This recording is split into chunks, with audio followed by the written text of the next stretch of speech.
Class 8 का मैं maths प्रश्नावली प्रथम से स्टार्ट कर रहा हूँ, जिसमें इकाई फर्स्ट लेसन का नाम आप लोग को दिया है सौर समीका। ठीक है, सौर समीका है और सौर समीका का प्रश्नावली प्रथम के हम सवाल हल कर रहे हैं। निम्नांकित के विस्तार कीजिए। सवाल आप लोग को देख लीजिए, दिया है निम्नांकित के विस्तार कीजिए। सवाल मैं आप लोग को वीडियो के अंत में दे दूंगा, जिसको आप लोग घर पे प्रयास करके लगाइएगा। पहला सवाल आप लोग को दिया है 2x + 5 पे होल क्यू, यानी कि इसका हम लोग को क्यू निकालना है। तो इस क्यू को ज्ञात करने के लिए सबसे पहले हम लोग इसके सूत्र के बारे में जानेंगे। तो इनके सूत्र के बारे में हम लोग जानेंगे और इसको पहले प्रूव कर लेते हैं ताकि हम लोग को याद रह सके। यानी कि हम सूत्र लिख देते हैं a + b का होल क्यू का सूत्र होता है aq + bq + 3ab पोस्ट में होता है a + b। ये हम लोग का ये सूत्र है इसका। ठीक है, और यह सूत्र पे ही इस पूरी प्रश्नावली के सवाल को हम लोग हल करेंगे। इस प्रश्नावली पे, प्रश्नावली 1.1 पे जितने भी सवाल दिए हैं या हम लोग इसी सूत्र के आधार पे ही हल करेंगे। तो इस सूत्र के अनुसार हम लोग को हल करना है। तो सबसे पहले हमें सूत्र जानना होगा। तो सूत्र को चलिए हम लोग प्रूव कर लेते हैं। सूत्र को सबसे पहले प्रूव कर लेते हैं। प्रूव में हम लोग किसी एक साइड को लेके चलते हैं, LHS और RHS। अगर इसके बाद आप लोग नहीं समझ पा रहे होंगे तो देख लीजिएगा, यानी कि LHS लेफ्ट हैंड साइड और RHS राइट हैंड साइड। ठीक है, तो ये अब हम किसी एक पक्ष को लेकर चलते हैं, यानी LHS ले लीजिए या RHS ले लीजिए। तो हम लोग LHS को ही लेकर प्रूव करना शुरू करते हैं। सबसे पहले हम इस सूत्र को प्रूव करते हैं, फिर सवाल को आप लोग को हल करके दिखा देंगे। तो सबसे पहले सूत्र को प्रूव करना है हमें, तो LHS लेके चलना है। ठीक है, LHS यानी कि प्रूव डेट, प्रूव करना है हमको। ठीक है, प्रूव डेट कर देंगे, प्रूव डेट। ठीक है, ये हमको प्रूव करना है, इतना बराबर इतना। तो चूंकि हम लेफ्ट हैंड साइड लिखे हैं, यानी कि हमको इस सवाल को प्रूव करना है, तो हम इसको लिख लेते हैं। इसको सिंपल से सिंपल रूप में मैं बताने की कोशिश करूंगा ताकि आप लोग को अधिक से अधिक इसके बारे में जान सके। और देखिए, ए पे क्यू है, यानी a + b का होल क्यू है। तो जब अगर इस तरह के सवाल है तो हम इसको 3 बार तो लिख सकते हैं, क्योंकि ये दोनों को 3 बार कर रहा है। यानी कि तब लिखेंगे a + b, फिर से लिखेंगे a + b और पुनः एक बार और लिख लेंगे a + b। देखिए, हमने 3 बार लिख दिया। और ये देखिए, बीच में जहां अगर कुछ बिंदु ना हो और दो कोष्टक के बीच में होता है तो मध्य में गुणा छिपा रहता है, ये तो हमें पता ही होता है। तो हम लोग इसको 3 भागों में लिख लिए। अब लिखने के बाद हम लोग क्या करेंगे, एक के लेके एक के साथ गुणा करके फिर से अगले के साथ गुणा करेंगे। जैसे कि हमने a ले लेते हैं और इन दोनों में गुणा कर लेते हैं। a लेकर इन दोनों में गुणा किए तो a² फिर यहाँ a से b में गुणा करेंगे तो +ab, फिर इस b से इसमें गुणा करना शुरू करेंगे। तो इसमें जब गुणा करने शुरू करेंगे तो क्या लिखेंगे, b है यहाँ a है, तो b में a से गुणा करेंगे तो क्या हो जाएगा ab। फिर यहाँ b है, यहाँ भी b है, तो +b है तो b², इनमें गुणा हो गया। ठीक है, और बचा हमारे पास a + b अभी बचा हुआ है। ठीक है, अब फिर पुनः वही प्रक्रिया रहेगा, क्योंकि हम इन तीनों के साथ, इन चारों के साथ इन दोनों से फिर से गुणा कर लेते हैं, यानी इन दोनों से एक एक करके इन सारे में गुणा करेंगे।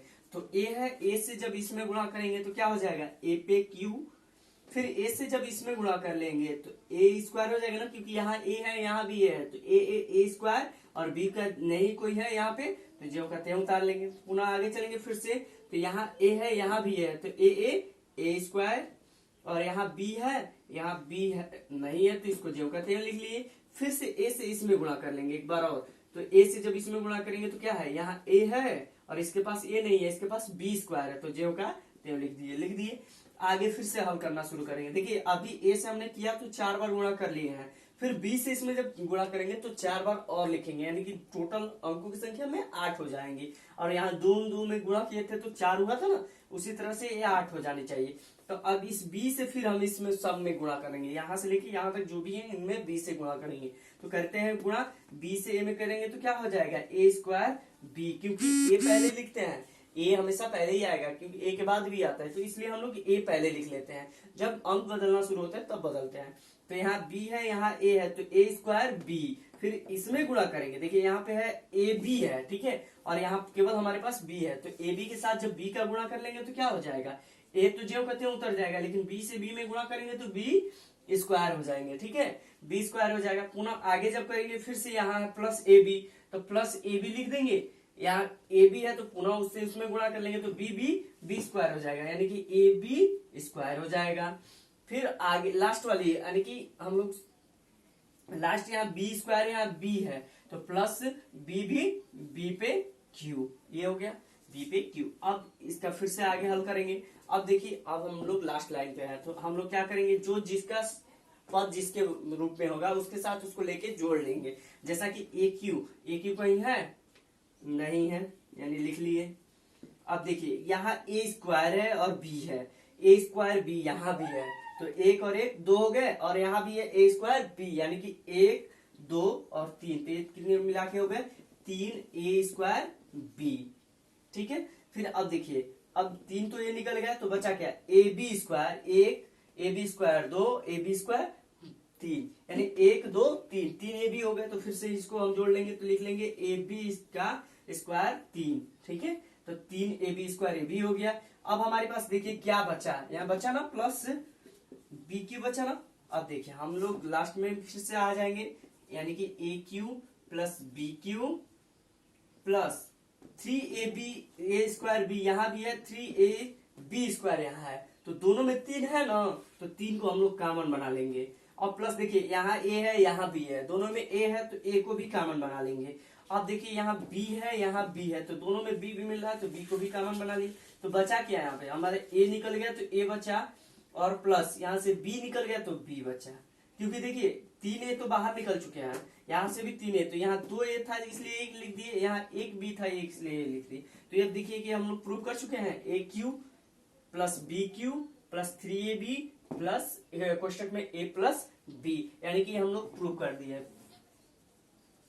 प्रूव हो गया, ठीक है, तो प्रूव लिख दिए। तो ये हमने सवाल को प्रूव कर लिया, तो ये हमने इतना बराबर इतना प्रूव कर लिया। अब देखिए इतना बराबर जब हम लोग इतना प्रूव कर लिए तो हम लोग अब सवाल को हल कर लेंगे।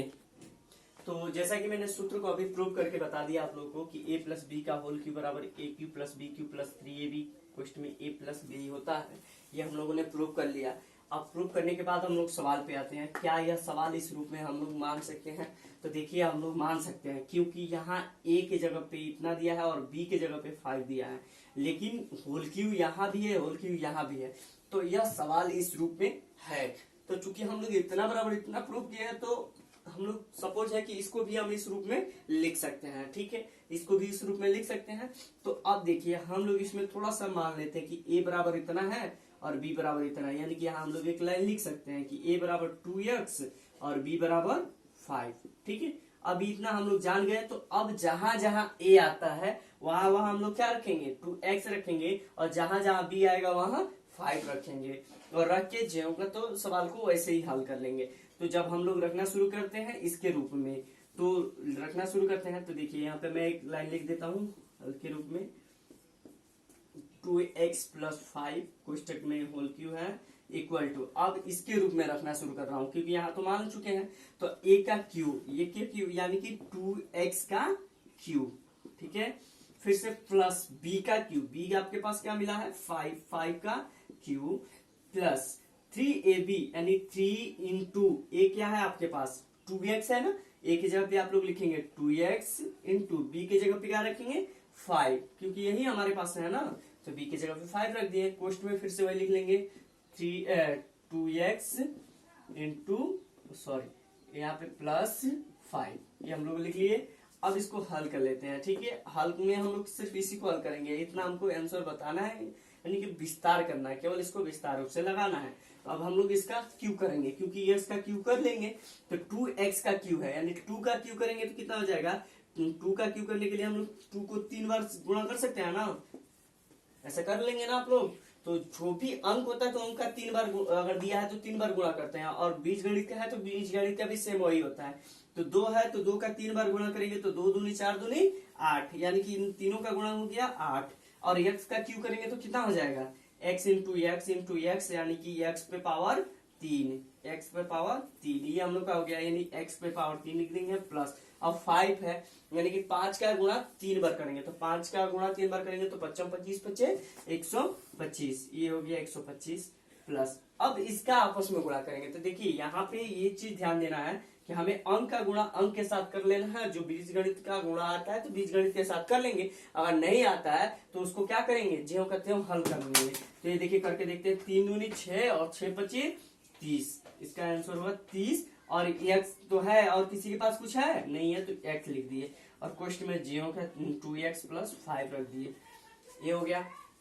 अब हमें विस्तार करना है तो लास्ट लाइन में क्या लिखेंगे कि जो कहते हो बाकी सबको लिख देंगे और इनका आपसी गुणा कर देंगे, क्योंकि जब कोष्टक हमको तोड़ना पड़ेगा, विस्तार कर रहा है तो तोड़ना है, तो तोड़ने का हम जो कहते हो इसको लिख लेंगे, क्योंकि इसका कुछ नहीं करेंगे, इसको लिख देते हैं, ठीक है। और 30x से अब इन दोनों में गुणा कर लेते हैं, 30x से इन दोनों में, ठीक है। तो 30x से जब इन दोनों में गुणा करेंगे तो 30 दूनी 60, अंक का गुणा अंक, पहले भी बताया हूं कि अंक का गुणा अंक के साथ कर लेते हैं, तो 30 दूनी 60, और यहाँ x है यहाँ भी x है, तो x स्क्वायर प्लस, यहाँ प्लस है यहाँ भी प्लस है तो प्लस ही होगा, माइनस तो होगा नहीं, क्योंकि प्लस माइनस का गुणा माइनस होता है, तो प्लस हो गया। और 30 से जब 5 में गुणा करेंगे तो 5 यानी कि 150, 30 25 150, और यक्स यहाँ है लेकिन इसके पास यक्स नहीं है, तो इसके पास यक्स नहीं है तो हम लोग इसको यही लिख देंगे x, तो ये हो गया 8x square plus 125 plus 60x square plus 150x, ये हम लोग का आंसर हुआ।